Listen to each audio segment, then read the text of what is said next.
బడిబాట కార్యక్రమంలో భాగంగా సోమవారం పర్వతగిరి మండల గ్రామ పంచాయతీ ఆవరణలో పర్వతగిరి హై స్కూల్ కాంప్లెక్స్ ప్రధానోపాధ్యాయులు పాక రమేష్ బాబు అధ్యక్షతన ఏర్పాటు చేసిన గ్రామ సభ కార్యక్రమానికి ముఖ్య అతిథిగా ఎంపీడీఓ శంకర్ నాయక్, ఎంఈఓ గాయపు లింగారెడ్డి హాజరయ్యారు. ఈ సందర్భంగా వారు మాట్లాడుతూ బడిఈడు పిల్లలందరూ ప్రభుత్వ పాఠశాలలో చదివే విధంగా గ్రామస్తులు, మహిళలు, మహిళా సంఘాలు, అధికారులు, తల్లిదండ్రులకు తెలియజేయాలని కోరారు. ప్రైవేటు పాఠశాలలు ఫీజుల కోసం పనిచేస్తాయి, కానీ ప్రభుత్వ పాఠశాలలు పిల్లల భవిష్యత్తు కోసం పనిచేస్తాయని తెలిపారు. కావున తల్లిదండ్రులు దీనిని గమనించి తమ పిల్లలను ప్రభుత్వ పాఠశాలలో చేర్పించాలని, ప్రభుత్వం కల్పించే కార్పొరేట్ స్థాయి సదుపాయాలను, వసతులను సద్వినియోగం చేసుకోవాలని వారు కోరారు. ఒక క్లాస్ రూమ్ లో 100 మందిని కూర్చోబెడతారు, వదిలేస్తారు. అక్కడ వాళ్ళకి కావాల్సింది ఏంటి? ఫీజు. మా దగ్గర ఫీజు మేము తీసుకోవట్లేదు కదా, మాకు ఫీజు అక్కర్లేదు, మీ పిల్లలు కావాలి మాకు. సో ఒకటి చూసుకోండి, ఫీజు కోసం పనిచేస్తున్నామా, పిల్లల కోసం పనిచేస్తున్నామా? మేము పిల్లల కోసమే పనిచేస్తున్నాం. ప్రైవేట్ ఇన్స్టిట్యూషన్స్ అన్ని ఫీజు కోసమే పనిచేస్తున్నాయి. ఆ తేడా మీకు తెలిస్తే మాత్రం ప్రైవేట్ని ఎంకరేజ్ చేయకండి. అయ్యో పాపం కదా మేడం, వాళ్ళ బిల్డింగ్లు ఏం కావాలి, వాళ్ళ ఉద్యోగాలు ఏం కావాలి అని అనుకోకండి. వాళ్ళు ఇంకోటి ఏదైనా చేసుకుంటారు, లేదా సిటీలో నడుపుకుంటారు. కానీ మనలాంటి పల్లెటూళ్ళలో మీలాంటి కాయ కష్టం చేసే వాళ్ళ డబ్బును మాత్రం దోచుకోవడం అనేది కరెక్ట్ కాదు. సో దయచేసి గవర్నమెంట్ స్కూల్స్ ఎంకరేజ్ చేయండి. ఇంత మంచి స్కూల్స్ మీకు చుట్టూ అసలు ఎంత మన పర్వతగిరిలో ఉన్నంత ఫెసిలిటీ ఎక్కడా లేదు. ఒక హై స్కూల్, ఒక కేజీబీవి, ఒక సోషల్ వెల్ఫేర్, ఒక మోడల్ స్కూల్, ఒక ట్రైబల్ వెల్ఫేర్ అన్ని పక్కనే ఉన్నాయి మనకు. ఇంత మంచి గవర్నమెంట్ ఇన్స్టిట్యూషన్స్ అన్ని ఉండగా మళ్ళీ ప్రైవేట్ స్కూల్ బస్సులు తిరుగుతున్నాయి. నేను ఇక్కడ ఎవరైనా ప్రైవేట్ స్కూల్ అంటే నన్ను తిట్టుకోకండి, బయట పోయినాక నా మీద కొట్టడానికి రాకండి. నా ఉద్దేశం మిమ్మల్ని తక్కువ చేయడం కాదు, కానీ మంచి మనకు గవర్నమెంట్ ద్వారా ఉచితంగా ఇవ్వబడుతున్న వాటిని వదులుకొని మంత్ ఫీజు కట్టడం కోసం అక్కడ చేర్పించి ఎందుకు లేనిపోని కష్టాలు తలకెత్తుకుంటున్నారు. దయచేసి మోడల్ స్కూల్ను బతికించండి.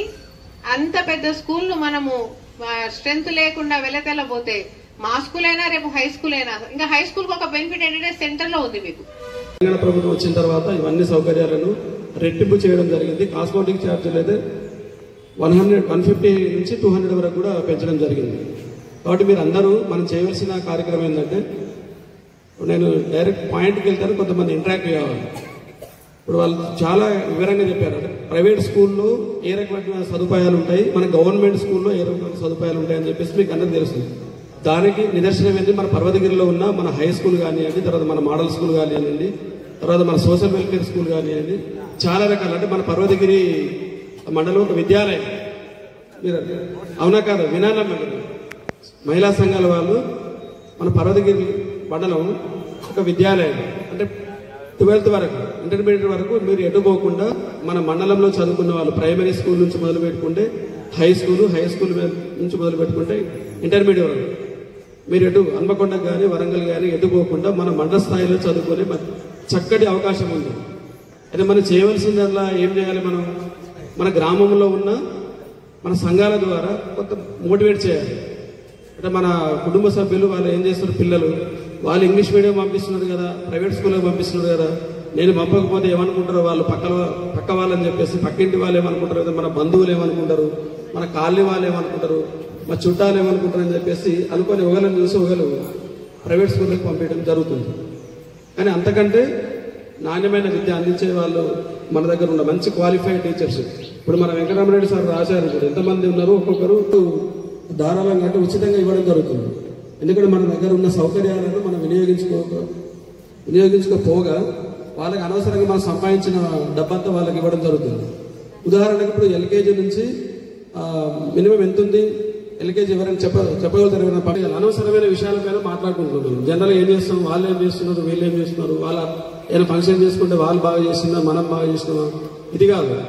మనం ఏ రకంగా అభివృద్ధి చెందాలి, మన దగ్గర గవర్నమెంట్ ఎటువంటి సౌకర్యాలు కల్పిస్తుంది, ఆ సౌకర్యాలను మనం ఏ రకంగా వినియోగించుకోవాలి, వినియోగించుకోకపోతే మనం ఏ రకంగా మన డబ్బును వృధాగా ఖర్చు చేసిన వాళ్ళు అవుతున్నామని చెప్పేసి మహిళా సంఘాలు కానీ, తర్వాత మన గ్రామస్థాయి అధికారులు అందరూ కూడా ఏఎన్ఎంసీ నుంచి మొదలు పెట్టుకుంటే, తర్వాత మన స్వచ్ఛంద సంస్థ వాళ్ళు, తర్వాత మనం పంచాయత్ సెక్రటరీస్, మా దగ్గర ప్రతి 2 మాసాలకు ఒకసారి గ్రామ సభ జరుగుతుంది. గ్రామ సభలో మనం ఏం చేయాలంటే కంపల్సరీగా మన హెడ్ మాస్టర్ గారు అందరూ ఇప్పుడు వచ్చిన గ్రామస్థాయి అధికారులు కూడా అందరూ కూడా రావాలి. అంటే ఇది ఒకటేసారి మార్పు జరుగుతుందని చెప్పేసి నేను అనుకోవట్లేదు. చాలా రకాలుగా విస్తృతమైన చర్చ మన ద్వారా మనం సాధించవచ్చు. అంటే మన పాఠశాలలు ఏ రకంగా ఉండేవి, 20 years బ్యాక్ ఏ రకంగా ఉండేవి. ఇక్కడ చదువుకున్న వాళ్ళందరూ కూడా ప్రైవేట్ మన గవర్నమెంట్ స్కూల్లో చదువుకున్న వాళ్ళు ఇక్కడ ఉన్న వాళ్ళందరూ రమేష్ సార్ అంతేనే కదా, ఇక్కడ ఉన్న వాళ్ళ నేను కూడా గవర్నమెంట్ హాస్టల్లో ఉంటూ గవర్నమెంట్ స్కూల్లో చదువుకొని ఈ స్థితికి వచ్చిన వాళ్ళు అందరూ కూడా. అప్పుడు ఇంగ్లీష్ మీడియం లేదు, ప్రైవేట్ స్కూల్స్ లేవు. కాబట్టి అందరూ కూడా తల్లిదండ్రులు గమనించాలి. సెల్ఫ్ హెల్ప్ గ్రూప్ల ద్వారా చెప్పాలని మా ఏపీఎం గారికి, తర్వాత మన ప్రతి స్కూల్ పైన మనం అందరం కూడా చర్చ పెట్టాలి. ఇక్కడ నుంచి మనం వేరే విషయాలు చాలా ఏదైతే డిస్కషన్ చేస్తుంటాం. ఎక్కడ ఒక 5 minutes మనకు టైం దొరికినా కానీ ఈ విషయాలపైన మనం కొంచెం చర్చ కనుక పెట్టినట్టయితే డెఫినెట్ గా మార్పు వస్తుందని చెప్పేసి తెలియపరుచుకుంటూ ముగిస్తున్నాను. ఒక 1000 మందితో పోటీ పడి వారి 1000 మందిని వెనకకు నెట్టి తను వస్తాడు. తను చదివి పీజీలు చదివిన వాళ్ళు ఉన్నారు. మీరు ఎప్పుడైనా సివిల్స్ చూడండి, డిగ్రీలు ఉన్న వాళ్ళు తక్కువ, పీజీ వరకు చదివి అడిషనల్ బీఈడి చదివి ఇక్కడికి వచ్చారు. ఎంఈడి బీఈడి చదివి వాళ్ళని మనం ఉపయోగించుకోవాల్సిన బాధ్యత మనం. సరే, ఇప్పుడు మీరు అనుకోవచ్చు, సార్ మాకేసారి మా పిల్లలు పెద్దోళ్ళు ఇల్లు ఇక్కడ ఇదే ఉన్నారు. ఒక్కరి గుర్తు పెట్టుకో, సమాజంలో కనుక ఒక చీడ పురుగు తయారైతే ఆ పిడుగు ఆగు. మీరు కాలంలో గతంలో ఏముండదంటే బడికి వచ్చేది వెళ్ళిపోయింది.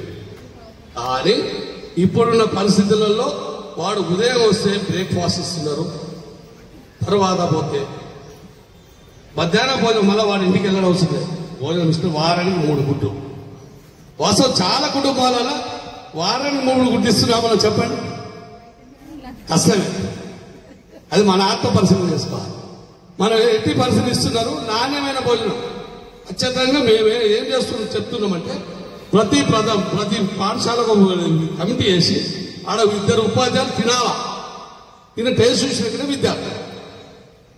మీరు అనవచ్చు క్వాలిటీ ఉండకపోవచ్చు. మీరు క్వాలిటీ విద్యలో క్వాలిటీ లేకున్నా ఒకవేళ మీ అబ్బాయిని పాఠశాల పంపి చదువు రాకుండా నిక్కచ్చిగా అడగండి, మేము వద్దంటారు. మీకు పేరెంట్స్ మీటింగ్ పెట్టేదే అందుకు. ఆ వారంలో నెలకొకసారి పెట్టేది ఏంటంటే మీ పిల్లోడి స్థాయి ఏంది, మీ పిల్లోడైనా బయట తిరుగుతుండా, అవన్నీ కంట్రోల్ చేసుకోవడానికి మనము ఈ పేరెంట్స్ మీటింగ్ పెడతారు. కానీ కొంత అనివార్యకరమైన వ్యవసాయ కుటుంబాలు కాబట్టి మనం రాలేకపోతున్నాం. కానీ మనం ఉత్తమం ప్రైవేట్ అనే మోజుకి వెళ్ళకండి, పరిశ్రమ కాకండి. కాబట్టి ఈ సదుపాయాలు మన ప్రభుత్వం కల్పిస్తుంది. ఒక ఉపాధ్యాయుడు ఇద్దరు పాఠశాలలు చెప్పినా గదే జీతం, 100 మంది వచ్చేది గదే జీతం. దానివల్ల మనం కూడా ఆర్థిక అదంతా ఎక్కడ చేస్తున్న డబ్బులనే అందరూ ప్రభుత్వ పాఠశాలకు పంపించాలని కోరుతూ అవకాశం ఇచ్చిన